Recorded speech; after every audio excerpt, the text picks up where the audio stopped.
What's up, guys? Big Guy Bets back at it again with another free picks video. You guys know I like to say thank you for being here. Thank you so much for subscribing to the channel. And if you are new, guys, go ahead, smash that subscribe button, smash that like button. I do appreciate every like I get, every comment I get, and every subscription I get, guys. I promise you, I cherish every single one of you all the same. Maybe a couple more of you that actually reach out to me and kind of just check in, see what's up, I guess, is I like interacting with you guys. So if everybody ever has any questions or anybody needs anything, I am a nice guy, okay? I'm not just a robot that won't reply to you guys. I will always reach out to you guys. So if you guys don't mind, just hit that subscribe button, hit that like button. That's what keeps me from doing these every single day. I love doing this for you guys. I love cash and free plays, and I love gaining VIP members from YouTube. It's awesome to see, new people come in and, maybe lifelong friends after it, because I'm making you money, and then we realize that we're all degenerates and we're all in this together, guys, just us against the books forever, because F the books. But without further ado, let's get into how today went, guys. Trying to keep a positive attitude. As you guys know, I am a very, very animated person. I say very vulgar things. Glass half empty guy, even though we have been so extremely profitable. Every single day I want to win everything, and I don't even want to sweat it out. I just want to kind of look at my phone and be like, wow, it is an ass kicking. I can move on to the next day. The hard part about this job particularly is you don't get to kind of sit back and enjoy the wins because you got to get the wins the next day. That's kind of what this game is. You don't get to sit back. Like yesterday, had a huge future on Florida, won a bunch of money this weekend, and you know what? It doesn't matter because the next day is the next day. So it's one of those things, guys, where you can't get too complacent. You can't get too high. You can't get too low. It's one of those things where, yes, you have a really good day, but guess what? There's tomorrow, and then the next day, and the next day. So I do enjoy these wins for about 2 seconds before I have to dive into the board the next day and get those winners for you guys. So today it's still going on right now. It could end up a little bit better, but who knows? Currently, right now, we just finished up with the Georgia Tech money line that we gave out for free play. We were on a 7-1 heater, actually 8-1 heater, guys, and they fucked us there at the end. We're going to start off with that because that's how we do it here. We like to start off with the bad stuff, but 9-8 final, guys, just brutal, just something that hurts your heart, hurts your soul. I don't even understand, or can't even begin to understand why Georgia Tech didn't release, an injury report or anything like that. For those of you that maybe didn't know or kind of just dropped money on this play, just trusting me, it should have hit for one, but two, right before the game, they released that one of their best players, actually, you can't really say the best player because I believe Drew Burress is the best. He's going to be the future #1 overall pick in the draft. But technically, their best player statistically right now, Kyle Lotus, he didn't play in the game today. 392 average, 13 home runs. He didn't play in the game today. You know why? I don't know why. All of a sudden, he pulled his pussy lip and he can't fucking play in the game. So unfortunate that his lips were a little hurt today. It's really unfortunate that he just cannot figure out how to, shove a tampon in or whatever he needed to do in order to get in the game today. All of a sudden, he just was not in the starting lineup. He played the entire weekend against Stanford, guys, and all of a sudden, he just didn't play. I don't know. You can't really see. But this weekend, he had another, 8 for 12 performance. Just absolutely crushed this weekend. Another couple home runs. 392 and 17 doubles with 13 home runs. When you're missing that from the meat of your order, that hurts, okay? That is why I gamble on this team, because of how he's been playing, how the whole team's been playing. When you're missing a key bat like that, it messes everything up. And they still almost beat this shitbag Auburn team without their best player. And that's what hurts the most. It's hard doing these videos a day in advance, especially with college baseball, because college baseball lines are hard to guess because they're not out the day before, and you don't know predetermined whether a player's not going to play or is going to play, because a guy, he played all weekend. He has not missed a single game all year, and then all of a sudden he misses this game, and they said that he had some, I don't know. I think it's pussy tightness, but I'm sure it's actually something legit. Who knows? I mean, all of a sudden he just is not playing, and so that's what I assume. He's just being a little baby. So unfortunate. I wish he was playing, obviously, because he is a huge bat in the lineup.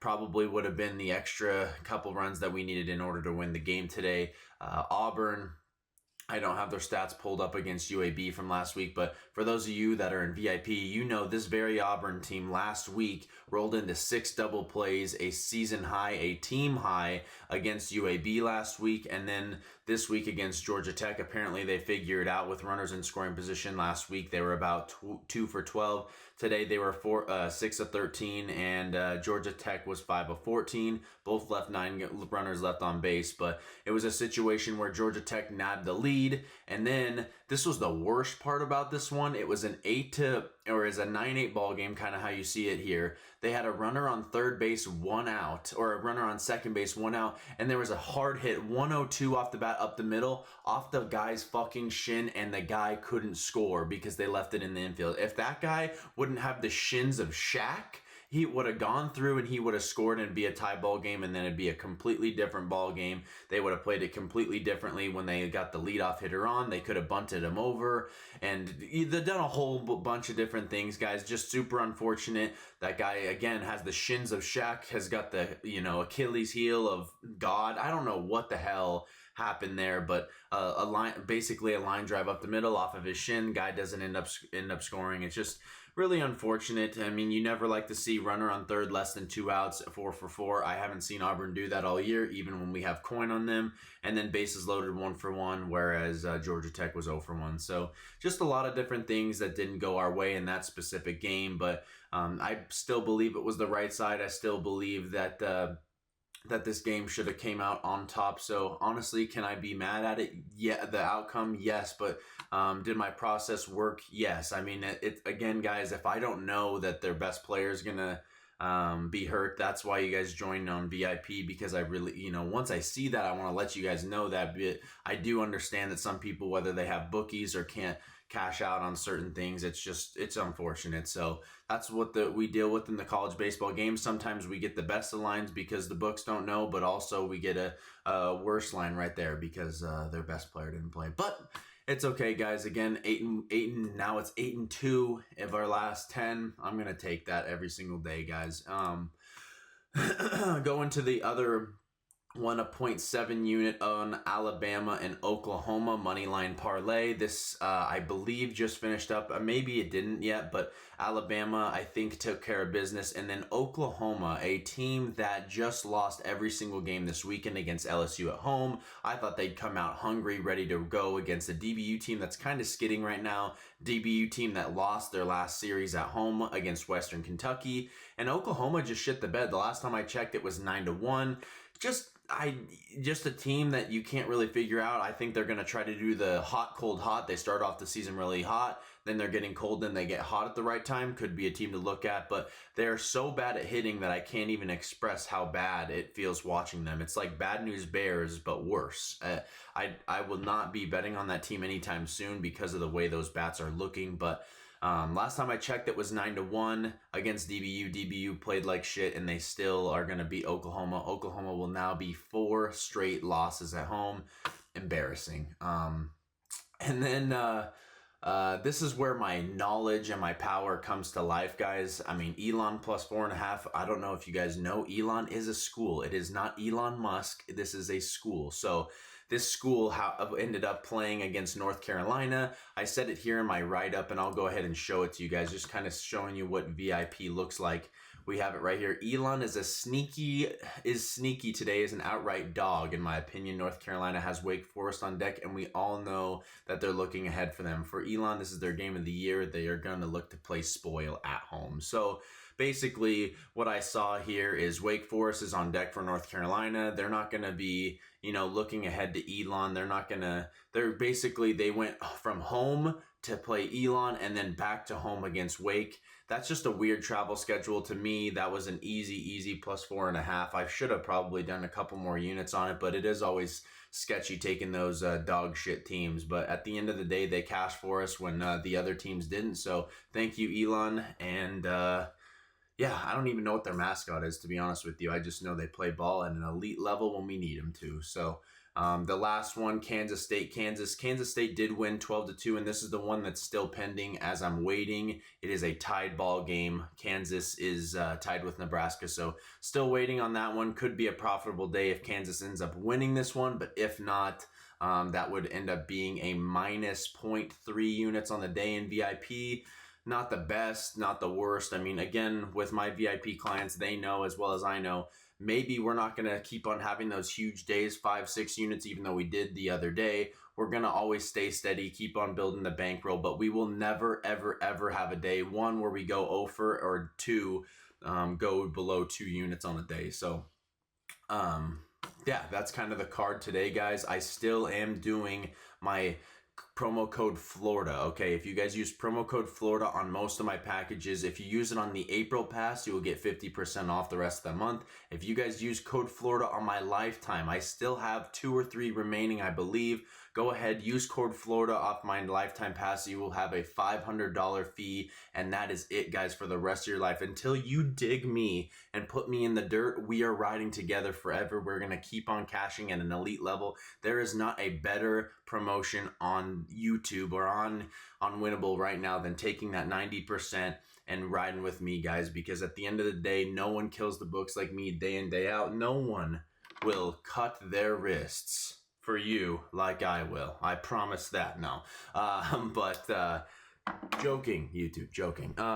But yes, promo code YouTube, guys. You just have to go to my store, winnable.com/BGSbets. You just go ahead and purchase here. You use code Florida on those 2 passes, and you will get your 50% off here and 90% off there. Without further ado, guys, no more crashing out, nothing else. Let's get into the free pick, okay? And we are going to go to this, guys. I'm not going to lie. Tomorrow's slate is nothing short of butthole. Literal butthole, okay? Like, oh. Butthole. Yeah, that's what the slate is tomorrow. Definitely not something that, if you're not a DGen, I probably wouldn't be looking at this slate tomorrow, especially the college baseball slate. I haven't even dug into the MLB slate, but we did find an edge in a game that I do like. So let's get into it. Some of you maybe cash with us on Sunday. So we have bet on this team just last Sunday. The Ohio State Buckeyes are taking on Kent State in a midweek game. Kent State has won 1, 2, 3, 4, 5, 6, 7, 8, 9, 10, 11 games in a row. Pretty impressive, right? Fuck them. They're not going to win this game. We are all over the Ohio State Buckeyes. Yes, I'm going on the Buckeyes, guys. They have allowed one of the worst ERAs. Okay, let's start off with this. Let's talk about the negatives. This team cannot pitch to save their life. It's almost like they're taking the ball, putting it on the tee for the team, and letting them go at it, okay? They have a team ERA of 9.34, maybe one of the worst I've ever seen by a Power 5 school. But that is not the point here. The point is the spot, okay? This team, Kent State, has played the Sisters of the Blind and their blind mice friends, okay? They have been facing literal dog shit the entire year. Eastern Kentucky, South Alabama, SIU, that's a NAIA school. Mercer didn't get to play Ohio State, a very mid East Carolina team, a very mid Virginia Tech team, Northern Illinois, Hofstra, Bowling Green, Oregon didn't even get to play them. This would be, their first test against a big, a Power 5 school that at least has some hitting to go against these guys. These guys can hit pretty well, I will not lie. But, when you're going into a game, you've won 11 in a row, and you're going against an Ohio State team that maybe isn't the greatest of all time. They've lost 4 in a row, but they're playing solid competition, guys. A USC team on the road is not an easy place to play. Iowa, dog shit. That is a horrible series, but they've played against Oregon State, played them tough. Baylor, tough. Not Auburn, tough at all. played Alabama tough. What I'm saying here, guys, is they have been tested a little bit. Arizona State, they have played top 25 competition and at least competed a little bit, if not a lot of bit. And when you're on a 4-game skid and you're going back home against a team that you know you can beat, you know you can beat Kent State. Yes, they have a better record. I think going into this game, if the books are just looking strictly off a record and how these teams have been playing, Ohio State might come out as a +2, like dog. They might be +250. They might be +210. If they're +210, we're going to go ahead and sprinkle on the money line. But I like them at about +2.5. I would assume there is no way they come out as a favorite. If anything, the worst I'd see is a -105 or something. This should be a split money line unless the books listen to this video before they put out the lines, which they damn well could. I believe that Kent State's going to come out as the favorite in this game. I mean, look at they're 8-20, 2-10 in the Big Ten. One reason why I like this, guys, they're playing Minnesota this weekend. They don't give a fuck about them. They're 2-10 as well, 12-17 overall. They know that they're going to try to beat them, obviously, and it's really important for them to get these Big Ten wins. But it's also good for them to go into a win streak start a win streak going into the weekend. Kent State, however, if you go ahead and look at their schedule, they have Ohio State, and then they go to Miami of Ohio against a team in their Mid-American division, 12-3. So they're 12-3 in the Mid-American, guys. And Kent State is 10-3, or 10-2, sorry. What this means, guys, I believe that Kent State is going to be looking ahead to this weekend against Miami, because if they get a couple good victories against Miami on the road, those are going to be huge to get that 1 seed in their tournament. They don't care about this Ohio State midweek game. They don't. Why would it matter to them? Because they're going to be playing against a team that means a hell of a lot more than Ohio State, and they're definitely going to be looking ahead. This will be the starter. This will be the starter for Kent State tomorrow, guys. And maybe you're like, oh, wow, his numbers aren't too bad. 16 innings, 20 strikeouts. Yeah, no, not too bad, right? Okay, let's look at who he's played. A NAIA school, Mercer, Indiana State, Northern Illinois, Hofstra, Kane Western, don't even know, Mercyhurst. I don't even know if Mercyhurst is a fucking school. He walked them 4 times, though, I'll tell you that. I don't know who that school is. I think it's honestly made up. It's maybe like a Boise Bible College type school. What I see from this guy is that he has not played against a competition that would be fired up to beat the living shit out of him, guys. All these schools right here don't say anything but dog shit, to be honest with you. When you look at Ohio State, this team, one thing they can do is hit a little bit. We saw that on Sunday. They had a pretty good sized lead there for a second against USC, and then it eventually blew it. But they're not going to do that at home. I believe that these guys, 36 home runs as a team, not too bad, 387 OBP. What we need from these guys is just to outslug the Kent State Golden Flashes. I believe that they're going to come out in this game at least ready to go. That all I can really show right now is this starting pitcher. Ohio State has not released a starting pitcher, probably because they have no idea. They're going to be grabbing a guy from calculus class and throwing him out there on the bump. That it would be just as good as what their current pitching staff is doing, but that doesn't matter, guys. All we need to do is for them to cover the number. I believe if we can get lucky, I would love a +2.5. If we can get super duper lucky, +3.5. I would assume that's not the case. They might even come out as a favorite after I release this video. And if they do, guys, I'm still taking it. I think Ohio State wins this game outright. I think that if you can grab them plus the points, let's go ahead and do that. But I wouldn't mind taking these guys outright. I think this is the chance to ruin a win streak, an 11-game win streak, and start their own after, having a 4-game losing streak. That is my free pick, guys. Ohio State plus or Ohio State money line. I will see you guys in the next one. Again, if you haven't already, go subscribe to my winnable free picks at least, or check out those VIP promotions, guys. Subscribe to my YouTube. I love you all. Best of luck in your bets tomorrow, and we'll see you in the next one. Peace.